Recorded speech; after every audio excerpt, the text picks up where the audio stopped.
sou investigador do Centro de Estudos em Geografia e Ordenamento do Território e colaboro ainda no Grupo de Botânica da Universidade da Madeira. A minha ligação à Universidade de Coimbra inicia-se em 1996, quando chego a Coimbra como aluno da licenciatura em Geografia. Depois continuo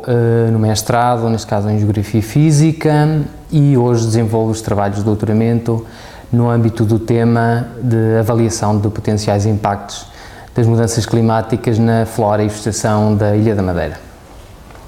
Para a rubrica O Livro da Semana, eu optei por escolher um autor que eu gosto de ler e um livro que eu gostei de ler. O autor, como eu tenho raízes transmontanas, é uma escolha, parece-me a mim um pouco óbvia, é Miguel Torga, e o livro que eu escolhi foi Gente Feliz com Lágrimas, de João de Melo. Os dois livros, efetivamente,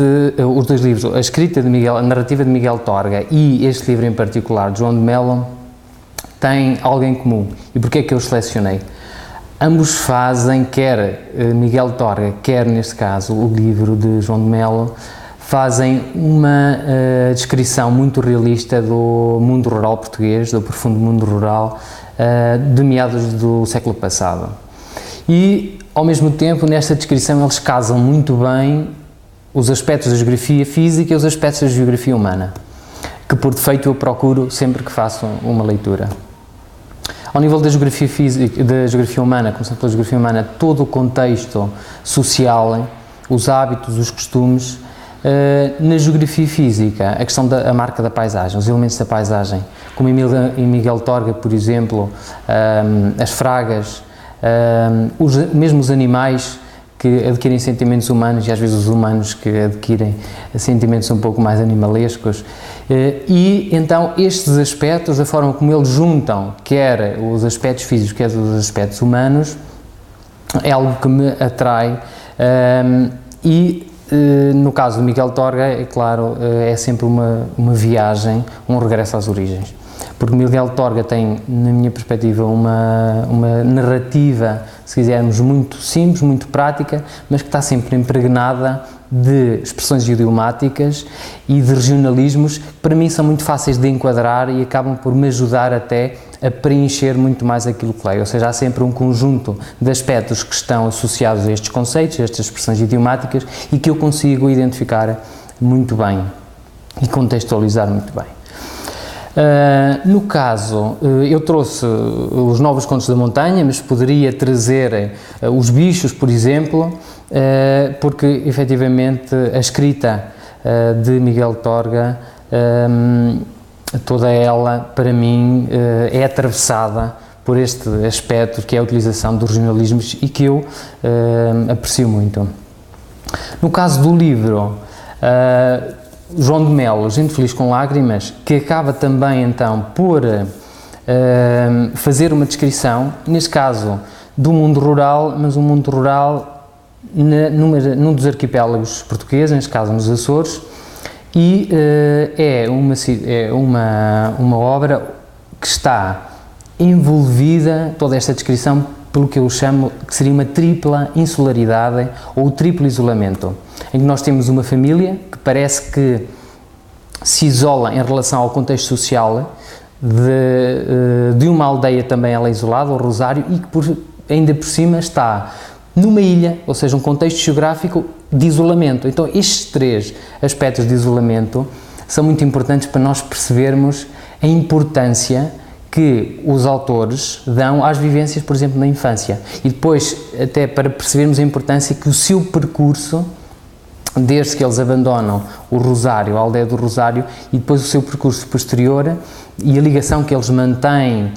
ao local onde eles têm as suas vivências da infância, e isso é importante percebê-lo então no âmbito desta tripla insularidade. A obra é então um percurso familiar,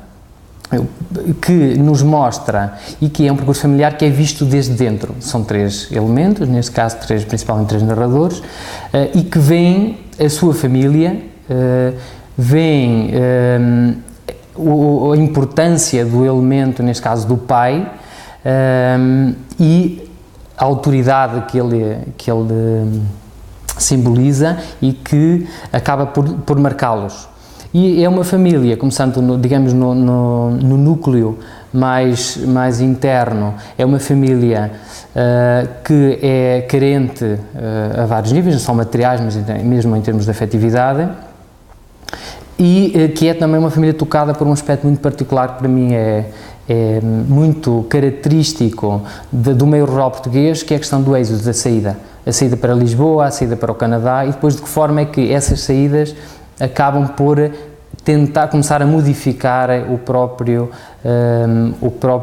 origem, o próprio local de onde eles são originários. E há aspectos muito interessantes ao longo da obra, por exemplo, quando eles fazem a descrição de uma situação em que as vacas tinham que passar, para poderem chegar ao curral, tinham que atravessar a casa,